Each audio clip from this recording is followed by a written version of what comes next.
Congratulations, Sean. How did the ride go for you? Very well, I think, because the course was really engaging, really nice course, apart from the traffic flow. Yeah. So there was parts where you went through two or three roundabouts, past a supermarket, people going slowly in and out of the junction, and then into a downhill. And I think there was a lot going on there for people to get caught up. So I was actually quite pleased with how it went for me, because I did get, well, I can't complain. Yeah. You obviously got held up from time to time, but as Kate Allen said to me yesterday, you can use that to your advantage by just having a little bit of a recovery and then pushing on.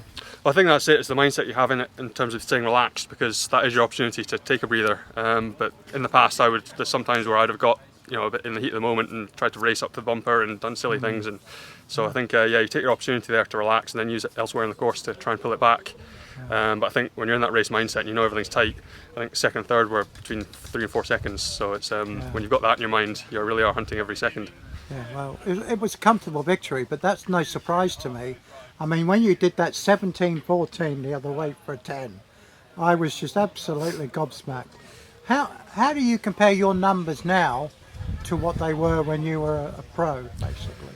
They've definitely got better. But I think that's just the nature of the sport, because everyone's getting better. I think it's just relative in terms of how much I improve compared to everyone else improves, and especially with, you see like young guys coming through, you're just never safe. And so when I look back at like nationals performances in previous years, the power is slightly better, but it's not dramatically different. But certainly things like the tech and the equipment, and then how you ride the course, I think that's always developing. You never feel like you've ridden the perfect race.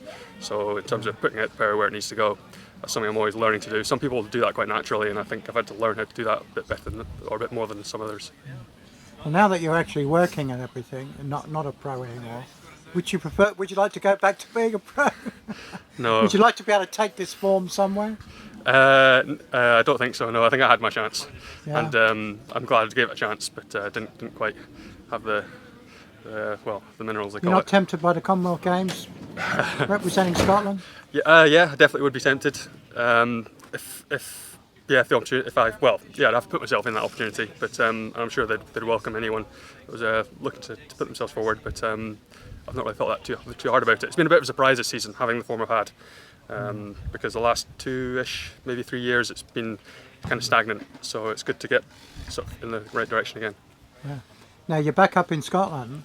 Are you on the track at all there? No, so I'm still based in Staffordshire. Are you? Yeah, I'm working living in you're not Staffordshire. far from here, though. No, 40 minutes. So I've been living here for a few years now, and just settling in, doing There's some. no tracks near here, is there? No, so Derby's just over an hour away. I've kind of thought about it more recently, just for something over the winter. Maybe I will go back to it. I still haven't fully decided, because last winter I didn't do anything really. It was kind of a bit rubbish. Well, having been there, done that, got medals at Commonwealth Games, etc., etc., how do these victories, what do they mean to you now? Man, because that was a big victory.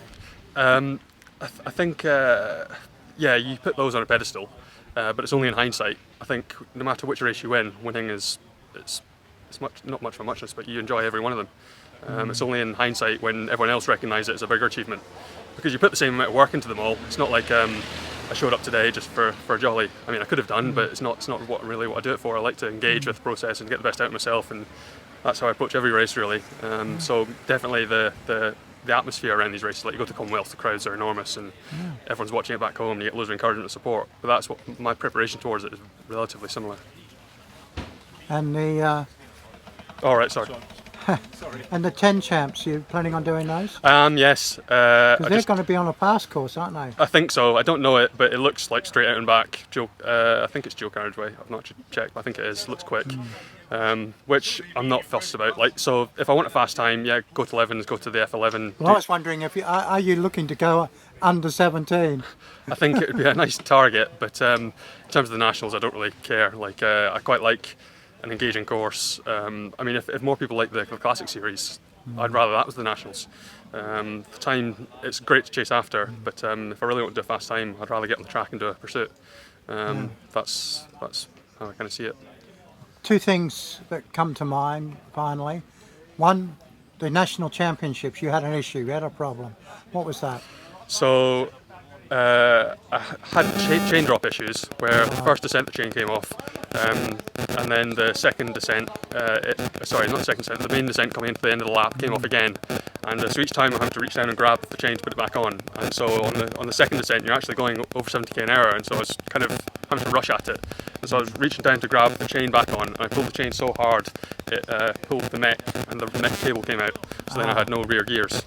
So I just made a real mess of it, and I've definitely learned my lesson now, and I've put a chain catcher on, because that's twice that's happened. It never happens to me at any other race other than nationals, but it's twice it's happened to me at a nationals, and this time it really stung a bit. So I felt like I was in a well, it never happened, but I felt like it would have been a great opportunity for you to do a good ride. That's exactly that, a good Pit opportunity. stop Yeah, a good opportunity, and I kind of wasted it, which was just poor preparation really, which is what made it even more annoying. Yeah. And finally, one of the things about the Nationals was seeing Josh Tarling telling me he's got a 68 chainring, and I remember the days when I think it was up at Levens or wherever, you're looking at your bike, you had a 60 or whatever. Chainrings, they're getting bigger and bigger for you?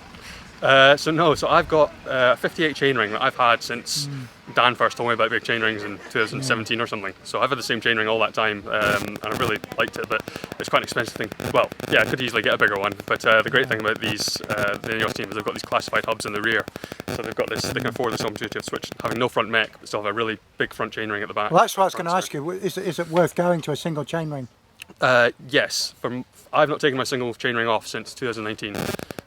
There's barely any courses where I've needed a double, and then with the classified hub Ineos have, there's just no reason to use the double chain rings. Got much now between now and the 10 champs?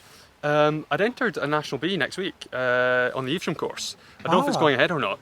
It was originally postponed, but it's William Fotheringham organising it, and so if it wasn't going ahead, he'd have emailed out by now, I'd have thought. But yeah, doing that, and then National 10's down the line. There's something else in between that I can't remember. But yeah, I might nip in. I'm about 25 points off my Cat 1, so I might nip in and get some points for my Cat 1 if I can.